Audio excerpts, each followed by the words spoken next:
చెప్పంగా వినాలి వాడు చెప్పుకోగా చూడాలన్నట.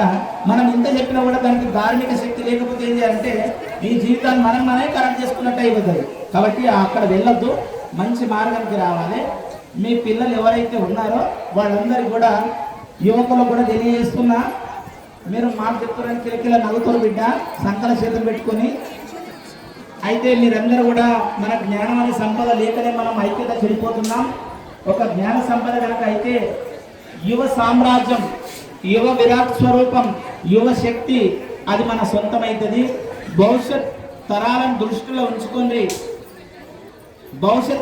దృష్టిలో ఉంచుకొని మీరందరూ కూడా చెడు వ్యసనాలకు బానిస కాకుండా మంచి జ్ఞానం తెలుసుకొని మీ జీవితాన్ని తరుణోపాయం వైపుకు మళ్లించి ఈ వేసవి కాలంలో మీకు ఎవరైతే సెలవులు ఉంటాయో మీరేమో సంపాదించి వాళ్ళ పెట్టనవసరం లేదు.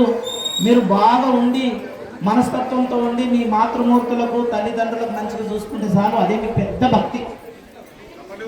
ఇంకా తల్లిదండ్రులకు చూసుకోలేనటువంటి భక్తులు, తల్లిదండ్రులకు చూసుకోలేనటువంటి మనుషులు ఇప్పుడు ఎందరెందరో తయారైనరు. ఎందుకంటే సంస్కారం లేదు. సంస్కారేపి వృత్తి నిరోధక.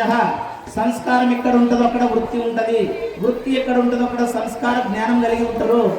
వృత్తి అంటే పని అంటే జ్ఞానం చేయడం ఒక పని, చదవడం ఒక పని, వినడం ఒక పని, ఆచరించడం ఒక పని, దానిని ఆ మార్గంలో వెళ్ళడం కూడా ఒక పని. కాబట్టి పిల్లలను ఏం చేయాలంటే సాధ్యమైనంత వరకు మంచి భగవద్గీతను పారాయణం చేస్తే ఒక పీజీ చేసినంత శక్తి మీకు వస్తుంది. డిగ్రీ ఎంఏ చేసింది కాదు,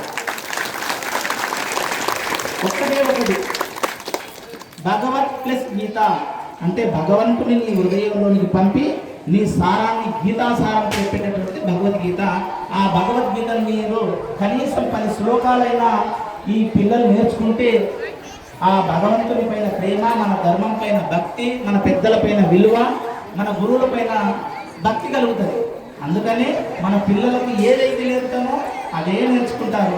మీ పిల్లలకు దయచేసి మరొకసారి చెప్తున్నా, ఈ వేసవి కాలంలో ఎవరైతే ఇంటికాడ ఉంటారో వృధా తిరగకుండా గురు వ్యసనాలకు దూరం చేయాలంటే మఠాలకు ఆశ్రమాలకు పంపించండి.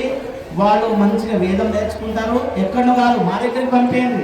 ఇంకా 1000 మంది వచ్చినా నేను ఫ్రీ వాళ్ళకి అన్ని చేస్తాను. కాబట్టి ఆ దేవాది దేవుడు మాకు అన్ని ఇచ్చాడు కాబట్టి దాన్ని చేసుకోండి. ఇప్పటి వరకు నిన్నగాక 3 రోజుల కింద మారువారు గ్రామంలో పడ్డ 1100 భగవద్గీతలను పిల్లలకు పిలిచి వాళ్ళకు ప్రచారం నేర్పి ఒక శ్లోకం నోటికి వచ్చేంత వరకు వాళ్ళకు బద్దలు కొట్టినట్టు నేర్పి ఇచ్చి ఇక్కడ రావడం జరిగింది 3 రోజుల కింద. ఇక్కడ కూడా మన కొడికల్ గ్రామం నుంచి కూడా ఇంకా పరిసర ప్రాంతాల నుండి కూడా ప్రతి ఒక్కరికి తెలియపరచండి. భగవద్గీత ఫ్రీ ఇస్తాము, నాకేం డబ్బులు అవసరం లేదు, ఆ భగవద్గీతని మీ సొంతము.